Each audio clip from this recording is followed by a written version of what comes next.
May I come in, sir? Yeah, please do. Ji, good afternoon. Take your seat. Thank you, sir. You're Sanjita, right? Yes, sir. Sanjita, I can see that you're basically from Odisha, Rourkela. Yes, sir. I can also see that you did your mechanical engineering in year 2012. Yes, sir. That was from College of Engineering and Technology in Odisha, Bhubaneswar. Yes. 2012. Yes, sir. What are you doing since then? Sir, I was posted as a manager in Rourkela Steel Plant, Steel Authority of India Limited. I worked there for 5 years, sir. Okay, then? Then I always wanted to prepare for civil services, but doing the job, and I was not able to do justice to my job. So I decided to quit the job finally and prepare for civil services. Oh, but you also mentioned that you got through the state civil services in 2017. Yes. No, 2017, sir. The result came out in 2018. Okay. So by the time the results came out, the mains exam was there of 2019. My husband got transferred to Mumbai. So there was a lot of chaos which was going on then. So I decided to take leave from that. I have not joined a state case. But you qualified. Yes, sir. I qualified. Which service did you get? I got administrative services. Administrative services. And when is the next batch when you'll be joining if you're not through with the civil services? Sir, I have to go back to talk because I had applied for extension twice. They had granted me twice. The third time they've asked me to personally come down there to visit, and then only they'll be provided. So what's your plan if for some reason you're not able to get through this interview? Will you be joining Odisha Civil Services or not? For the time being, I'll not be joining the Odisha Civil Services because my husband is transferred to Mumbai, Maharashtra for like 10 to 12 years now. So if I join the state PSC, I'll have to stay away from him for a very long time. So that rules out civil services to a large extent also. Sir, in this UPSC, I have not opted for Odisha as my home cadre. Doesn't matter. It's an AISL. It's All India Service Liability. You may end up being Andaman Nicobar. You may end up in being Northeast. Definitely, sir. But growing up, becoming a collector, becoming an IAS officer was what I always wanted to become. Becoming deputy collector is as important as becoming collector for that matter. So that will take quite a lot of time by the time I reach deputy collector in Odisha state. So it's not that faster. And in Odisha, I always knew somehow in this state, I'll be confined to Odisha actually in my state PSC, and my husband cannot come back to Odisha for like 20 years now. By any transfers, Sanjita, I don't want to offend you, but it appears right now that it's getting too much husband, too much family for a professional civil servant to be talking about. Do you believe that you're capable of managing your family life and administration efficiently as required in the civil services? I'm very honest here. So life is all about much of the uncertainty, and I obviously cannot predict what kind of cadre I'll get when I get into UPSC. So I'm just trying out my options over here, and obviously civil services is too big an ambition to be actually playing a dice game. No, sir. These are the choices which I had with me. So I made a choice of not taking my home cadre. But if I get anywhere, because I just wanted to keep a work-life balance, which I thought if opting for this... Which is what I'm saying there is missing. It's all life, it's all family, there's no work here. No, sir. I was just trying to find a balance in that. If it's not possible, at least I'll be happy at my work front because I want to become an IAS officer, to become a collector. So if I get IAS and get posted in any place, I'll try to manage that. And if you don't get IAS, you have filled other choices incidentally. Yes. It's not that you have not filled other choices. So you have filled police services, you have filled other choices. What will you do if other central services are granted to you and you are not in position to join your husband in Maharashtra, and it appears your husband has decided that whatever you want to do, I will not be changing my place? No, that is not the position right now, but I'm trying to pursue my dream, my aspiration, which I wanted to since a very long time. So in your opinion, can you name a few working women you know, I mean in the public domain, which you believe have achieved this work-life balance, as you said, and you believe that she's the one you would like to follow? Name one. I had read about Rupa Mudgal ma'am, IPS officer. Her husband, she shifted to a very small village, and then her children were also living with her. Her children had to attend a very small school over there, and she had to sit on the floor, but she managed it, and the family was all there together with her. So I think so somehow, so work-life balance is something I'm aspiring, I'm striving to do. If it doesn't happen, it's a chance which I'm trying to take, that maybe I'll be you able studied to. sociology, and the kind of uncertainty you see in your life has lot to do with the social construct of ours. Can you name a few social institutions which has forced you into such a dilemma? That in a house, the male is the bread earner, so the job he does, he doesn't change the places. A woman adjusts to the places where he I'm is. expecting a sociological concept. The patriarchal mindset. One which is patriarchy, what else? Patrilocal, where the husband stays, the wife the even. society is patrilocal. What else? What are the social institutions that has been making Sanjita what she is right now? Marriage is social institution of marriage. One of the institution is marriage.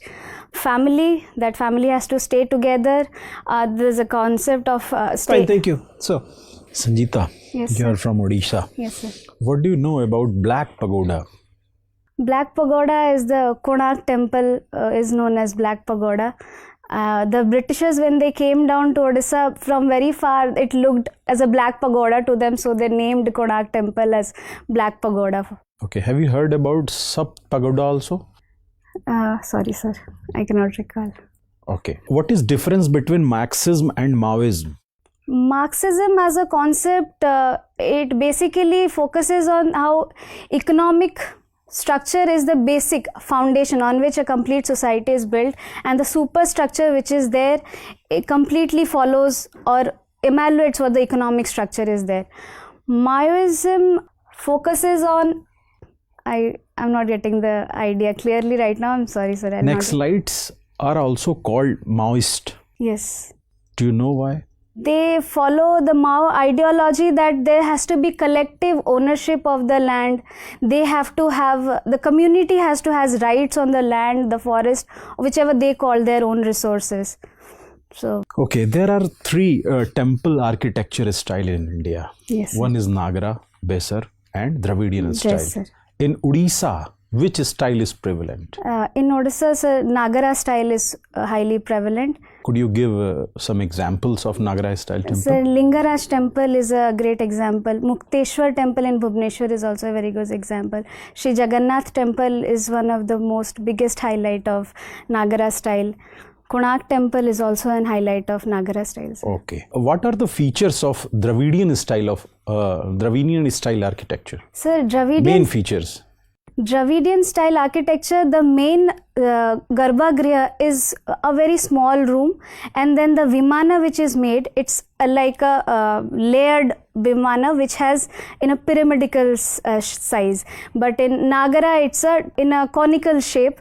And in Dravidian culture, there is a very high Gopuram, gateway which is built for the Dravida style. But in Nagara style, we do not have high gateways. The Garbhagriha or the main sanctorum is the highest point in the architecture. And there's a very huge wall which is built around the Dravida style of architecture, which is not found in Nagara style of architecture. Okay. What are your weaknesses being a lady? So, being a lady, I'll not be going into the gender aspect, because I don't think so the gender aspect has anything to do with that. That can be on both sides. I think I am a bit workaholic at times, which affects many things in my life, because I give too much of importance to when I start working on a specific project. And second is I fail to understand that the urgency which I have for the work is of priority to me, is of the same priority to the other person. So I try to push that. Maybe that can be called a weakness. Thank you. Sanjita, you are from Odisha. Yes, sir. What is the status of women in Odisha? They have been making quite a progress, but still I would say there's a lot to be done, because the female employment in Odisha labor participation is hardly 20%. and there's huge feminization of agriculture in Odisha. Nearly 80% of people in Odisha stay in rural areas. So there's a huge migration of people from the southern districts of Odisha, and they have been doing well in education right now because the 10th board standard education report which came down, girls had performed better than boys. So they are progressing, but still I think there's a far approach that's still there they can do. Okay, despite of the fact that Odisha is one of the richest area in terms of mineral storage or mineral mining, Odisha has not attained its potential in terms of development, economic development and social development. What is your take on that? What could be the reason for that? The reason is the modernization process which we took up was very lopsided. We have around 20% of the mineral resources, but the extraction process, what we do is we directly try to export the minerals without much of value addition. So the actual realization of price was quite low. Second is the rehabilitation and resettlement of the tribal people. No, I want to know that when mineral is being transported to some other state, why the industry was not established in that state only?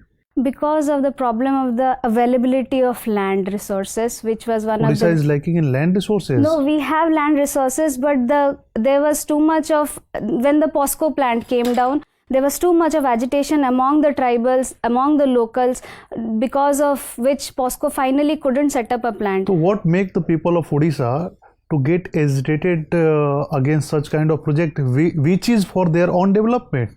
Sir, the problem is always a top-down approach. We always first decide and then we communicate. The people should have been taken into consideration. There has to be a proper dialogue to make people aware of all these things. There was instant, they went on and they started declaring these places will be taken up. So the grievances of the people were not rightly addressed, for which they came up in arms against the government, and they were not ready to give the land to But there are a lot of processes which involve the local people in decision making process. One of those is EIA, that is Environment Impact Assessment. Yes, sir. What is it, and where an administrator plays a role in that process? So environment impact assessment is an assessment which is made before any kind of venture or industries or any establishment is established to find out what are its exact impact which will be there on the social and environment of the surrounding areas. Yes, people concern or people involvement is one of the steps involved in EIA process. Yes, sir. Then what is the problem? Why the people voice of people is not heard or Sir, not listened? I think the involvement of people is there on paper only. In actual realization, there are some times which is hushed up, and people are actually not involved in the complete governance process, and they are not a part of it. Very few people, very few leaders, they get to... What is disaster governance?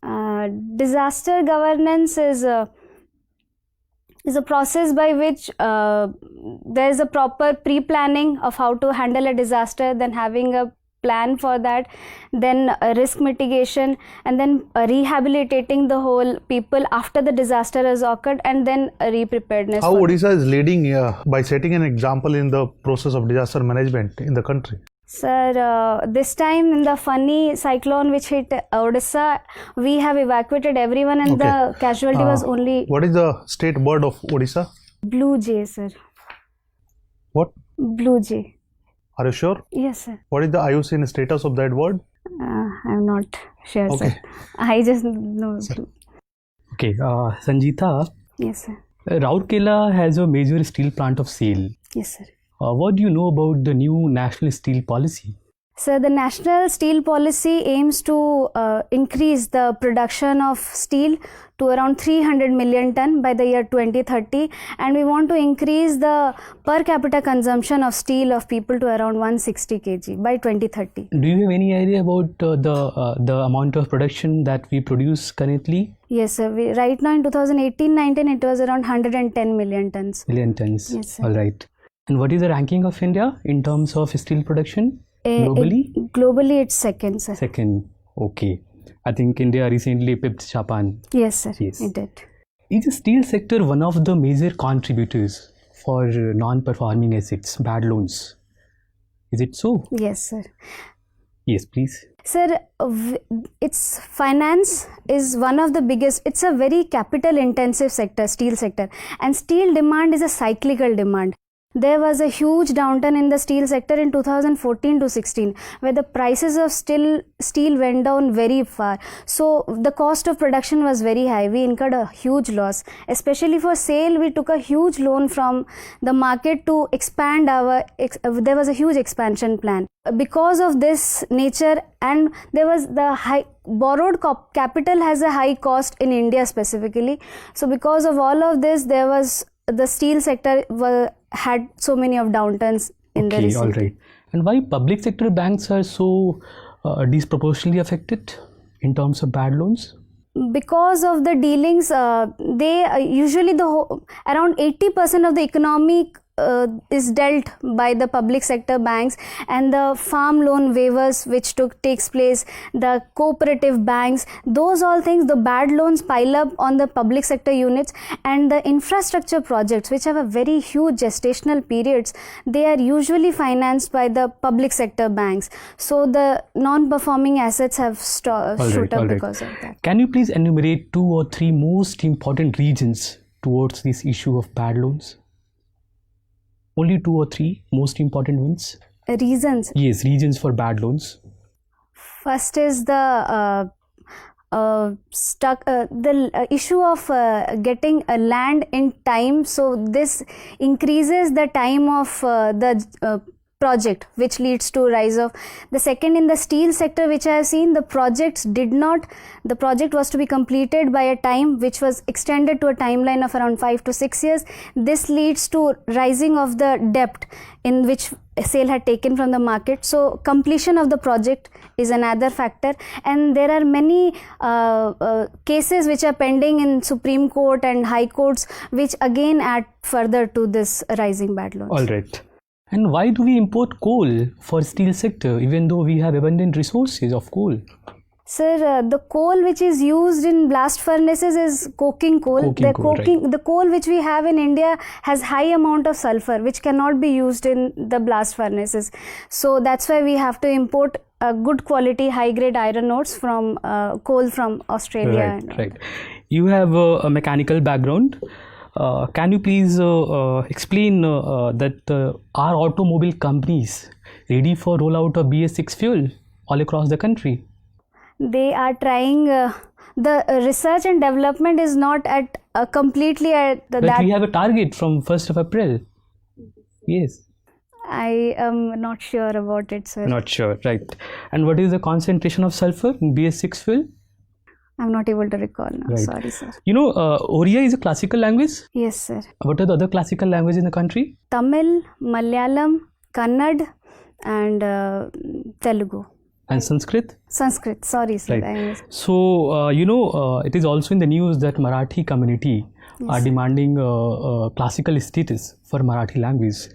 What are the criteria to accord this status? First is the language has to be around 1500 years old. There has to be a complete discontinuation after a certain age of that complete language, literature, the history of that language. The third criteria I'm not able to recall. So there are 3 criteria. No worries. So, yes, Sanjita. Recently, World Trade Organization has given ruling against the India's export subsidies. Why it happened so? What are those export subsidies? India and China still yet claim to be developing nations, and which is contested by US on many aspects, that because they have crossed a certain threshold in exporting a particular item like in textiles, so they cannot claim the status of developing nations anymore. So that's why they are providing many incentives which is disproportionately affecting the price of the commodities, which is making them competitive so these in are the global like the world. basic reasons, like for negating the India's stand on in the WTO platform. Yes. Right. India already has got opted out of the RCP. Yes, sir. What are those reasons which are affecting the India's decision so far?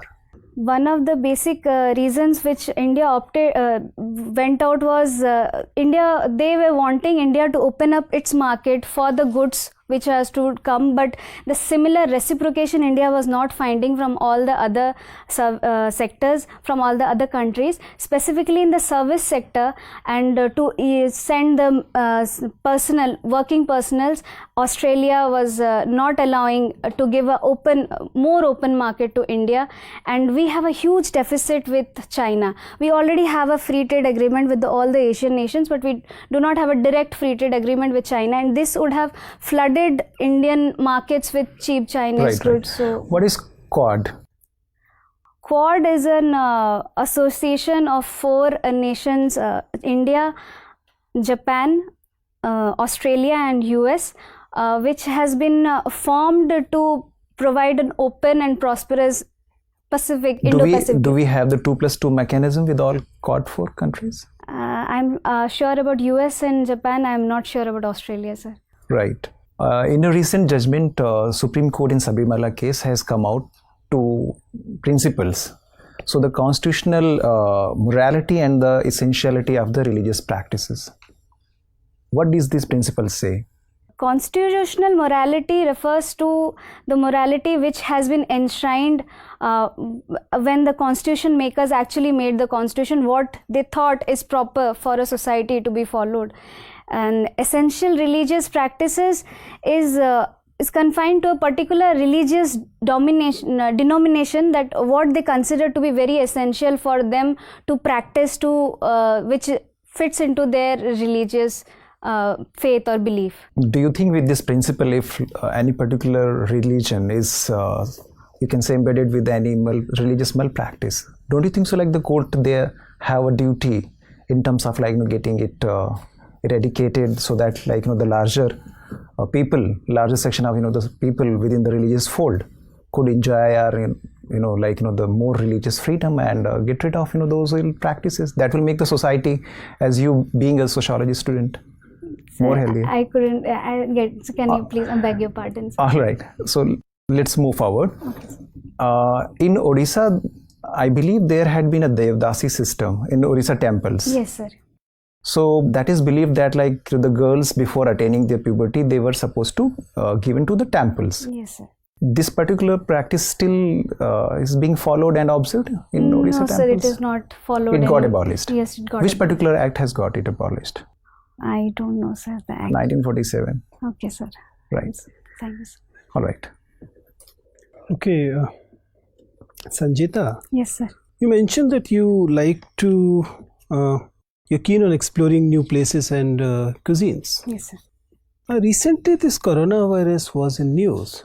Is in news actually. Yes, sir. And it is said that one of the reasons why it got, infected so many people is that it started with people having eaten unusual food. Do you believe that this trying out new cuisines is a dangerous thing? At times where you are not aware what the actual ingredients are, so it is a bit dangerous. So I always take a precaution to try out places which are I follow TripAdvisor, any such places where I can get reviews about it, and then usually I do not venture too much into adventurism. Yes, sir. Okay, Sanjita, you also are a keen explorer, as you said. Can you just mention a few places you observed today while you were coming here? Today I was in the cab, so I was busy reading my notes, so I couldn't take my head up to observe today. Can you mention few places which you passed on? Which you passed today through? While coming. Yeah. I noticed the GTB Nagar metro station while I crossed there. Before that, I started from Karol Bagh. So after that, I saw GTB metro station. So I have lost track in the mid, sir. Okay, so you're not that keen an observer as you mentioned here. Okay, GTB metro station, or for that matter, the Karol Bagh metro station, was on your left side or the right? GTB metro station was on my right side when I took a left turn over this side. Okay, Sanjay, that was nice talking to you. You can leave sir. now. Thank you, sir. Thank you, sir. Thank you, sir.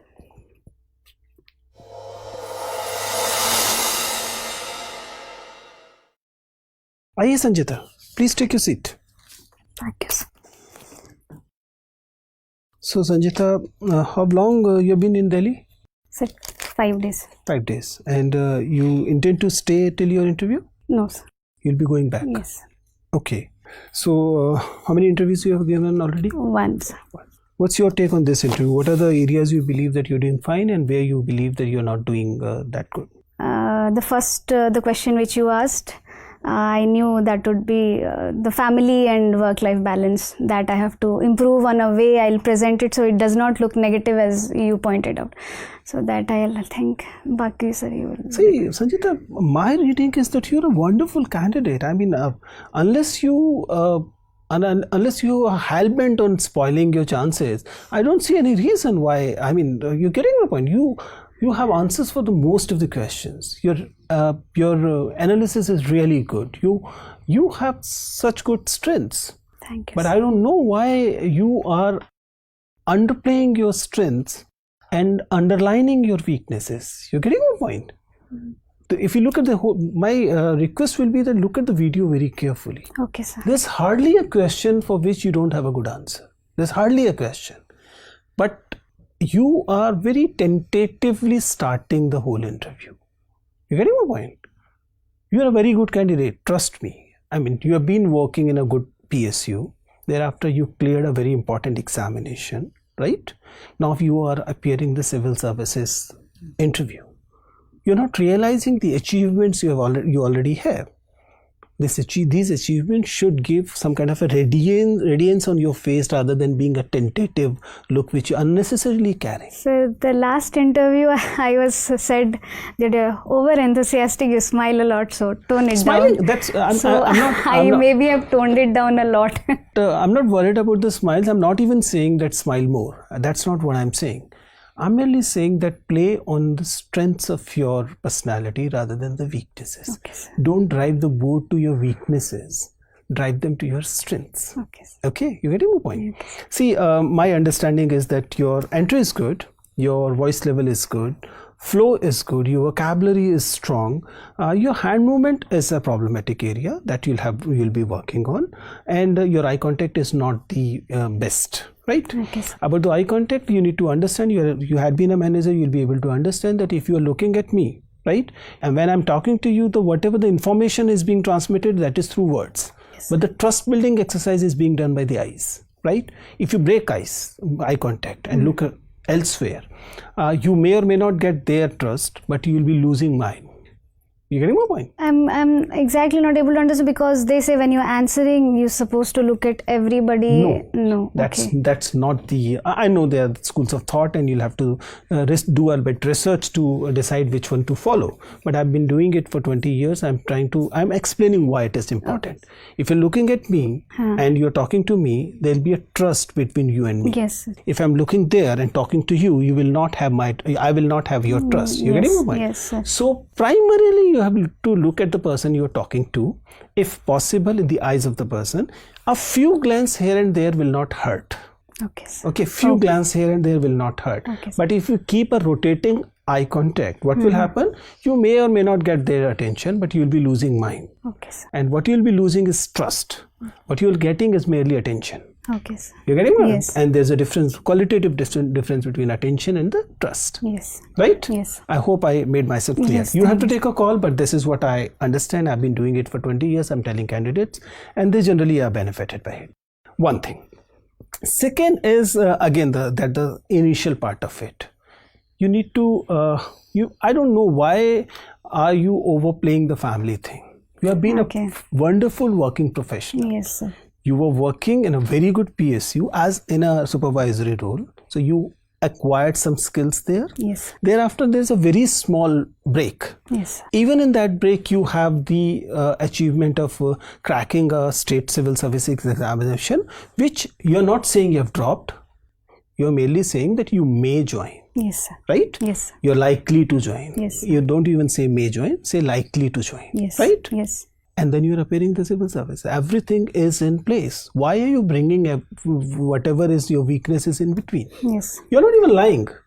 You don't have to lie on anything of it. You're just merely saying that you were working in a PSU, then you decided to get into the civil services, for which you appeared in the state civil services, and the central civil, I mean the UPSC, you cracked the state civil services with good rank, you're awaiting a position there, and you have cracked the civil services. Everything is in place. But I have not chosen Odisha as my home state, so then it comes to, see, that's a different question. What is your cadre choices? There are many people who do not choose the home cadre for a variety of reasons. In your case, the simplest answer is, now I am married. My home cadre is based on my MICA, and I'm not choosing that because I no more stay in that place. I'll make it crisp, yes. That's a simple thing. They will not be grilling you much on this, and even if they do, they will not be reaching to your weaknesses which are unnecessarily advertising. I agree. You don't need to. Yes. You get it? Yeah. I'm not even saying lie. Yeah. I'm merely saying that put it in a way that you are playing to your strengths. Yes. Right? Yes. That's the major concern I had. Otherwise, you're doing most things absolutely right.